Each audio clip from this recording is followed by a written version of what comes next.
C'est plutôt, fais ce que tu as envie de faire, parce que tu as envie de le faire, et pas forcément parce qu'on te dit, etc.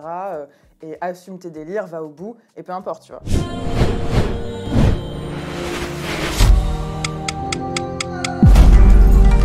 Ma motivation la plus forte dans ma vie, c'est que les gens, ils osent réaliser leurs rêves. Je veux déclencher une révolution en remettant la méritocratie au cœur de notre société. Donc, si tu as envie de faire changer les choses, je pense que ça doit passer par l'entrepreneuriat. Quoi que tu dises, quelle que soit la phrase que tu dis, il y a un mec qui n'est pas d'accord.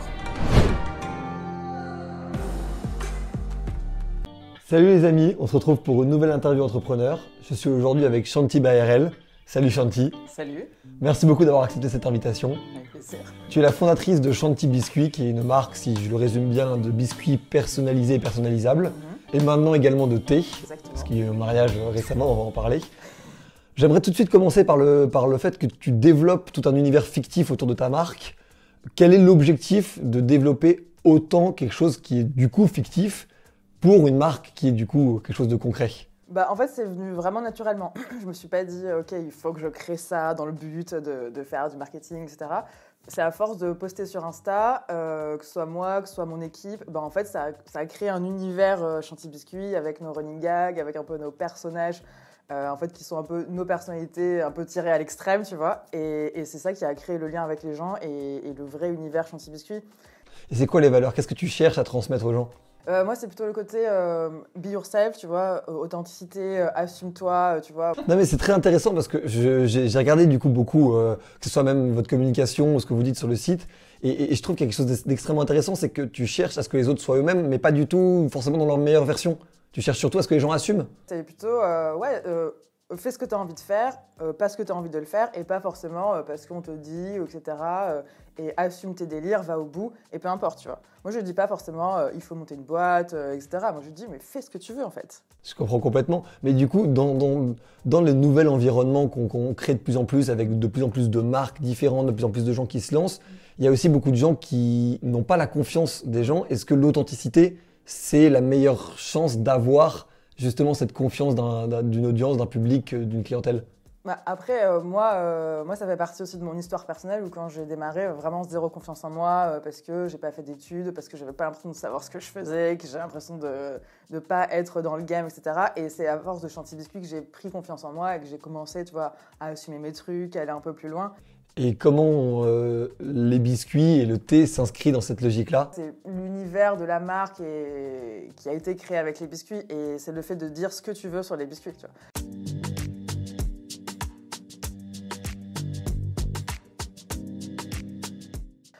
Moi, c'était un peu pas forcément conventionnel, tout ce qu'on met sur Instagram sur les biscuits. Non, il y a des choses très drôles. Voilà. On voit qu'il y a beaucoup d'utilisation de ce qu'on appelle la grosse, donc c'est-à-dire la croissance pour les entreprises.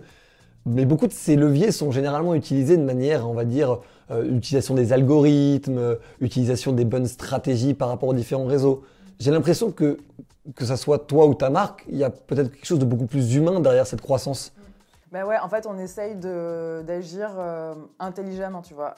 Certes, on prend en compte les algorithmes et on se dit, ok, on vend sur les mariages, donc il faut qu'on aille sur Pinterest. Donc il y a une réflexion derrière sur, ok, est-ce que ça s'applique à Shanti Biscuits? Surtout que nous, notre particularité, c'est qu'on vend un cadeau. Non, mais du coup, c'est intéressant parce que finalement, les gens tes clients et ceux qui commandent les biscuits te donnent même eux-mêmes des idées de blagues, de nouvelles utilisations. J'ai vu qu'il y avait beaucoup cette logique de annoncer une rupture ou à l'inverse une bonne nouvelle par les biscuits. Est-ce que c'est déjà arrivé à des clients de le faire comme ça? Ah oui, non mais on a tout eu, tout eu. C'est la meilleure chose du concept, c'est d'aller voir sur le site toutes les commandes du jour et tous les messages. Mais bon, il y a plein de messages, on ne sait même pas ce que ça veut dire.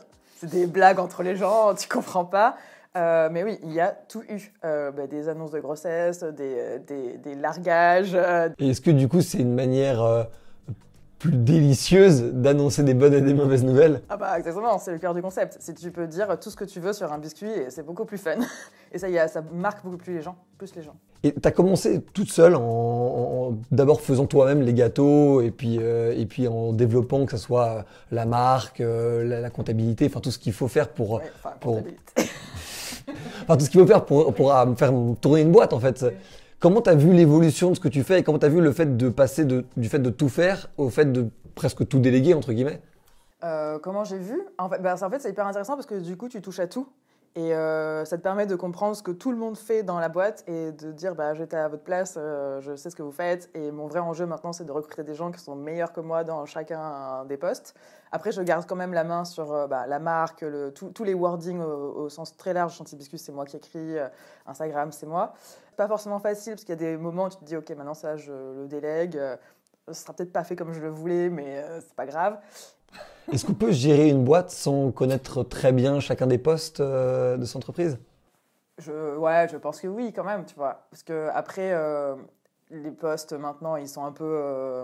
tu vois, les nouvelles personnes, elles ont élargi le poste, le spectre, etc. Donc, je ne sais plus exactement tout faire de ce qu'ils font, tu vois. Mais je pense que c'est quand même intéressant de connaître un petit peu. Tu vois, je me dis, le jour où on embauchera un dev, j'y connaîtrais rien. C'est marrant, c'est justement ce que j'allais te poser comme question. On n'a pas. C'est du coup, comment justement réussir à gérer les gens qu'on ne... Parce que je vois du coup... c'est le recrutement. Moi, le poste un peu où je n'avais pas recruté, c'est 2018, j'ai recruté un COO pour la partie chiffres, finances, même un peu logistique, management, qui était un domaine qui m'est totalement étranger. Et j'étais là, ok, je ne sais même pas quelles questions je dois poser au mec pour savoir s'il est bon. Et là, le truc, c'est de se faire accompagner. Tu vois, moi, j'ai fait un premier rendez-vous, voir si feeling, ça passe avec le mec. Est-ce que je le sens bien? Est-ce que je me vois bosser avec? Et ensuite, j'ai mes investisseurs qui l'ont appelé. Tu vois, d'autres personnes qui sont calées dans ce domaine qui l'ont appelé sur cette partie technique. Donc, je pense que l'idée, c'est de se faire accompagner par des gens calés, quoi. Et du coup, c'est quoi, toi, ton rôle au quotidien?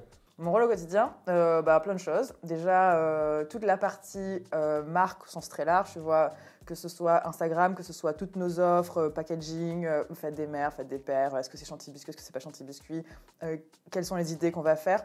Tu vois, on a 5 gros lancements dans l'année tous les ans. Tu as Noël, Saint-Valentin, fête des mères, fête des pères, fête des grands-mères, plus après calendrier de l'Avent, etc. Donc tout ça, c'est moi qui dois trouver l'idée, c'est moi qui dois travailler dessus. Et à partir du moment où j'ai la maquette, on va dire, là, tu vois, j'inclus l'équipe, je dis, OK, on va faire ça, maintenant vous faites le design, vous le mettez en ligne.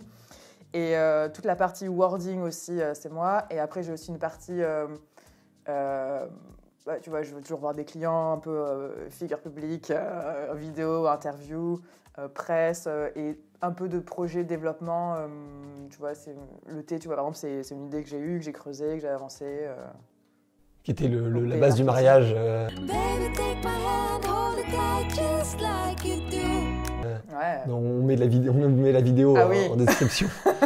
et donc, du coup, y aura-t-il évidemment une suite à ce mariage? Est-ce que tu cherches même à développer, pourquoi pas, une fiction même carrément à part entière? Il y aura d'autres histoires. Il y aura d'autres histoires? Ouais, parce qu'il y aura d'autres lancements et je vais faire que des lancements comme ça. Est-ce qu'on a arrêté de raconter des histoires dans les marques aujourd'hui? Je pense pas qu'on ait arrêté. Après, il y a jusqu'où tu vas dans l'histoire et ouais, c'est plutôt ça. Tout le monde raconte un peu une histoire, que ce soit l'histoire de comment tu as démarré la marque. Donc je pense que sans histoire, enfin moi je suis pas du tout sensible aux marques où il n'y a pas d'âme et où il n'y a pas de storytelling et où tu te sens pas imprégné dans un truc où c'est pas humain, quoi. Après, toutes les marques ne vont pas forcément tout aussi loin les unes que les autres. Ouais, mais pourquoi c'est aussi important? On pourrait se dire que si le produit ou le service est de bonne qualité, peu importe d'où ça vient et qui l'a créé, ça devrait rien changer. Pourquoi c'est si important pour les gens d'avoir cette histoire? Après, je pense que c'est pas forcément toutes les entreprises ne sont pas forcément vouées à des marques fortes. Je pense que ça dépend vraiment de la personne qui lance la marque. Tu vois, moi, je me dis si la personne qui avait lancé Chantibiscuit n'avait pas cet attrait pour les marques, voulait juste faire une entreprise qui fait du B2B et qui vend des millions de biscuits, ça aurait peut-être fait le même chiffre d'affaires. Après, moi, c'est ma vision de la chose, que je suis très sensible à ça. Oui, mais c'est vrai que dans énormément de domaines, d'ailleurs surtout l'alimentation, le fait d'avoir une marque forte, je prends l'exemple de Michel Augustin ou même de Feed, dont on avait reçu Anthony Bourbon. Ils ont plutôt envie d'entendre la promesse de la marque, les valeurs de la marque.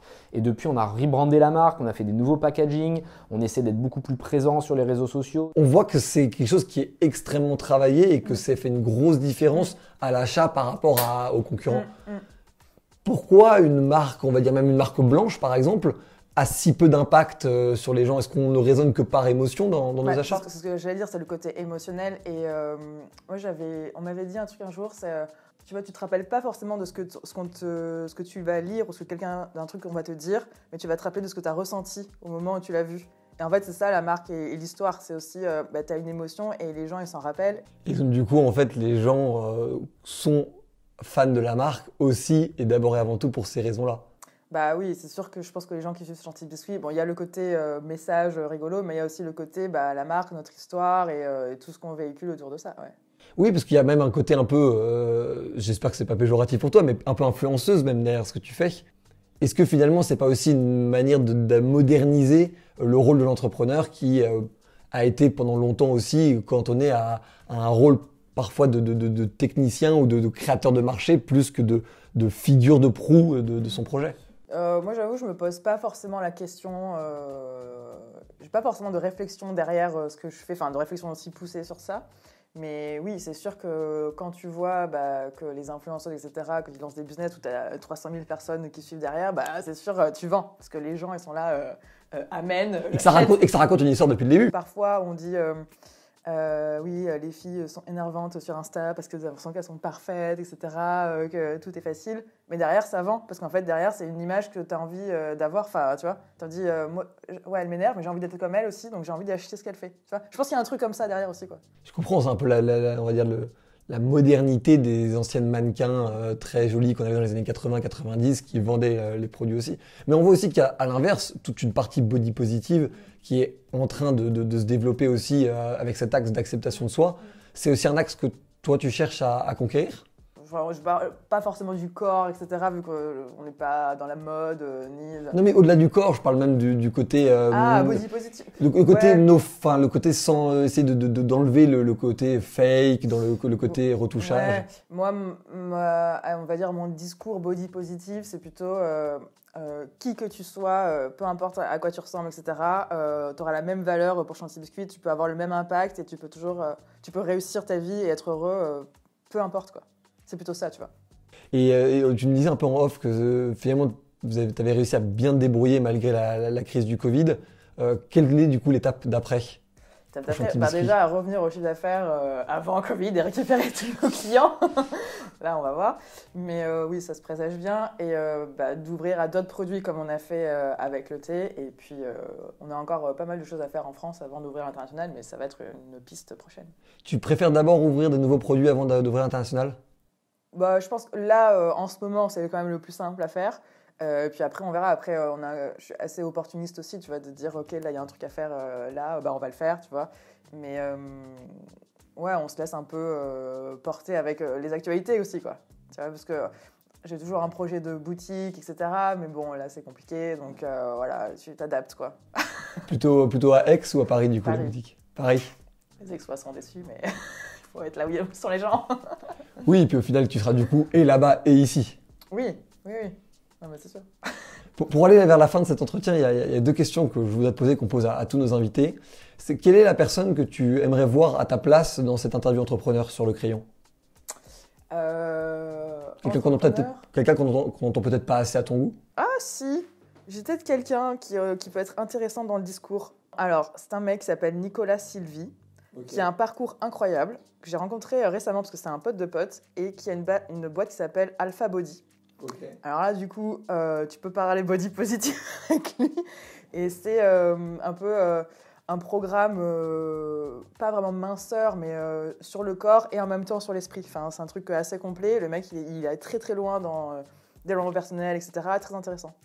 Ok, super. Nicolas Sylvie. Ouais. On regardera Nicolas Sylvie s'il nous regarde. Qu'est-ce que t'évoques la phrase « trace tes contours » ? C'est le slogan et le mantra du média. Trace tes contours. J'aime pas la phrase. Ok, bien sûr. Moi, j'aime pas trop. Contour, ça fait limite, tu vois, ça fait cadre. Et j'aime pas. Moi, j'aime pas avoir un cadre. Moi, je dis efface les contours. Voilà. Ok. Ça m'évoque ça. Ok, super. Merci beaucoup, Chanty. C'était super intéressant de discuter avec toi. On vous laisse évidemment regarder et le mariage et le site de Chanty Biscuit. Merci beaucoup de nous avoir suivis pour cette interview entrepreneur sur le crayon. C'était Valran et on se retrouve très bientôt. Ciao. Ciao. Let's begin with the story of